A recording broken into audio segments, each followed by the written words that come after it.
And we are witnessing a little bit of Tomb Raider. And you notice I can't continue because the goddamn game, somehow it got corrupted. My file got corrupted. 3.1 hours wasted. So I have to start over again. Now, I've been meaning to talk to you all about the Netflix sort of continuation of Lara Croft. And when I mean Lara Croft, I mean survival Lara Croft. This Lara Croft. Sort of loosely that the Alicia Vikander movie was based upon loosely. And I did like that movie. Probably not as much as the Angelina Jolie, but I still liked it. There were things about that Lara Croft that really resonated with me. So, yeah. I mean, it was that kind of movie I really enjoyed. So here we are in 2023, and this, 10 years, the 10th anniversary of this incarnation of Lara. And I enjoyed, I don't know about the third, I don't have the third game yet. I watched a lot of the gameplay from Shadow, so I liked the story.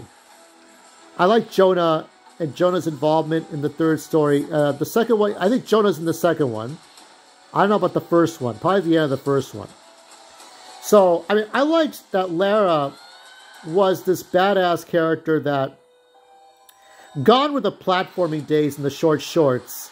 Because you never know if a snake could bite you in the leg, you know? You know, Lara wore practical clothes. I guess she could have worn a nice jacket in that rain.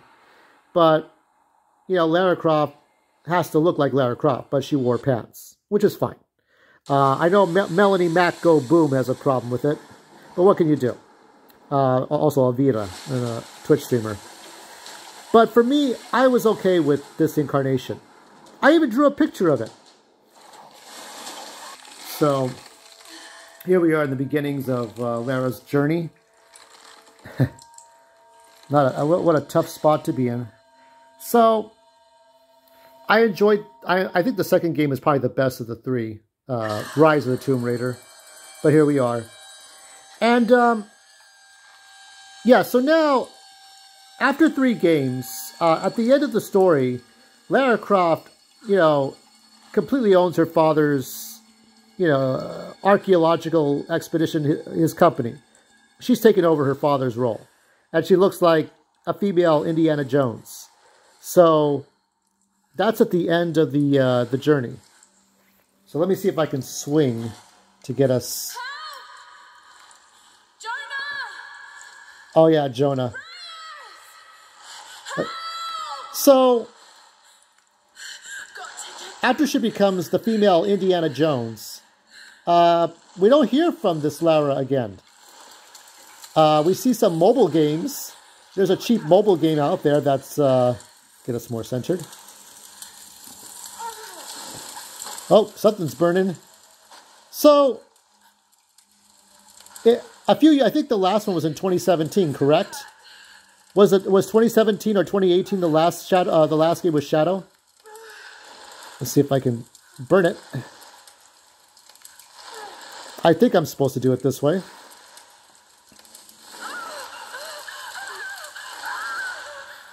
Okay, well I think I did the... not exactly. Close call there. So, about 5 or more years pass. Oh, get it out, get it out, get it out.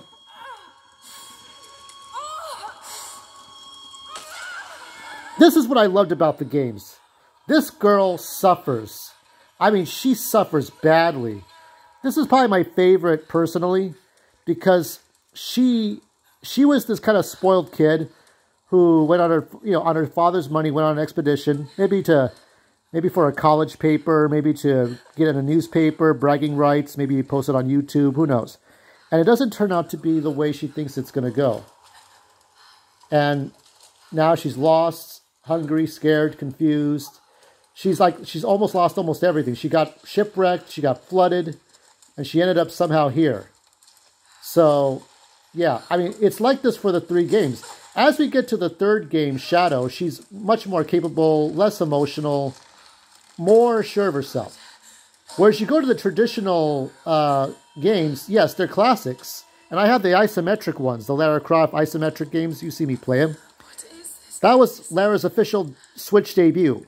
Not the remakes that are coming out, but the isometric games. And I kind of liked, this more. Because the platformers, Lara Croft is basically sexy Mario with polygon titties. It's Mario platforming, jumping around, shooting at animals. And there was nothing wrong with that. For the time it came out, it was pretty good. But it was like watching Superman spin the Earth backwards, and you needed a more grounded reality. You needed it like Smallville was to the Superman movies, where Superman could do anything.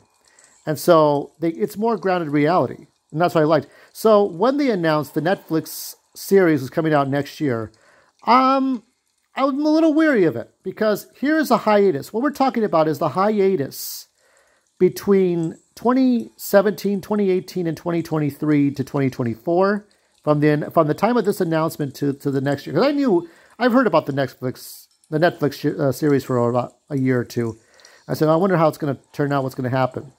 The biggest complaint I have right now is they went from Camilla Ludington, so she's not involved, to Peggy Carter herself, Haley Atwell. So Haley's taking over the voice.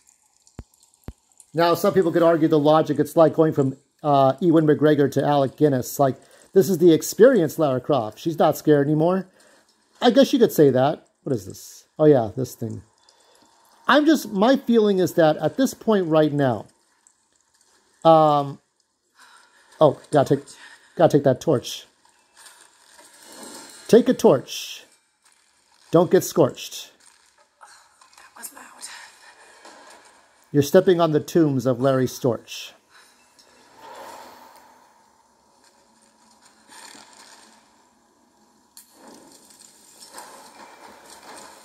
So, I don't know how long the Netflix series will be. When you create a character, now to be fair, this is the modern incarnation of Lara Croft. This is not original Lara.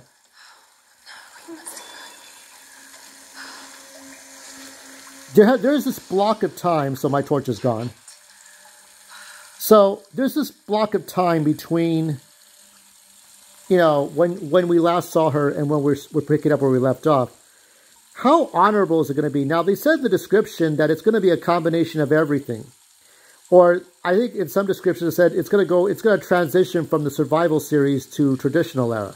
Which I admit, I do want to see that, because this Lara Croft should not be that present in the cartoon.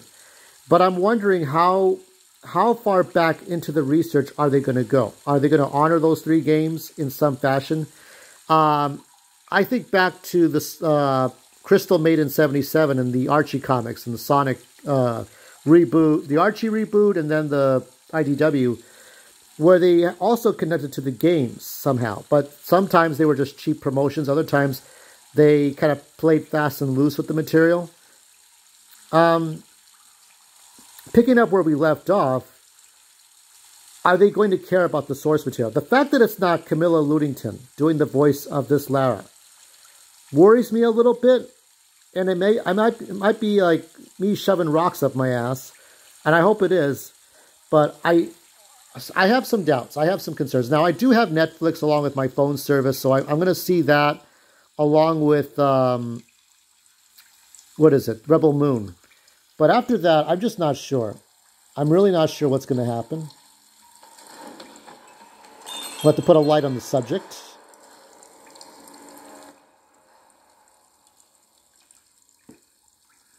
Oh yeah, we got to torch that.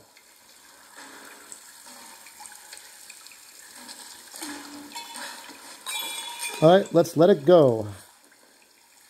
Burn it all. Fire sale. You get turned, you be burned. So, I guess my last thought on this is that when you write a character, I think it's easier for the creator, like somebody like Sir Arthur Conan Doyle, but never forget where your character left off. You might have a bad memory about it, but if it's in hands that is not the hands of people who are trying to create Lara Croft for the modern age, they're just going to do whatever. And I don't want them to do... yes, there's going to be a dumbed-down moment where we see Lara Croft, She's raiding the tombs. We're going to see that in the first few minutes to say, this is Lara Croft and this is what she does. She raids tombs. But from that point on, we need to get back into the deep story. You know, the Tomb Raider 2013, the survival, the rise, the shadow that made her who she is. Otherwise, you're going to turn off some fans. Oh, shit! Oh, shit!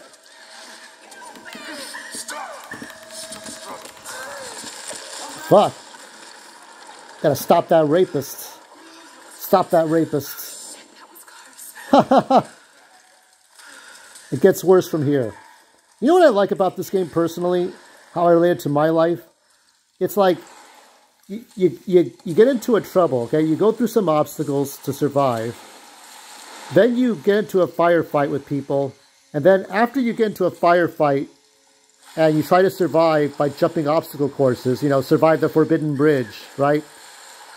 Survive the falling traps. Then you set up camp and you survive, you sleep till the next day. That's kind of like life, isn't it? Like survive the obstacle courses, get into fights with people, and then sleep till the next day. That's what it's all about. And we're going to lose our torch again. But we got other things. We got to look around and figure it all out. So I'll wrap it up by saying, let's hope for the best, not for the worst. Peggy Carter, don't you disappoint me, because I'm going to subtract 1 point from my reviews.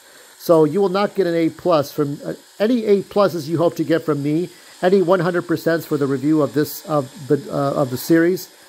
I minus a couple of points for no Camilla Ludington. She was on Grey's Anatomy.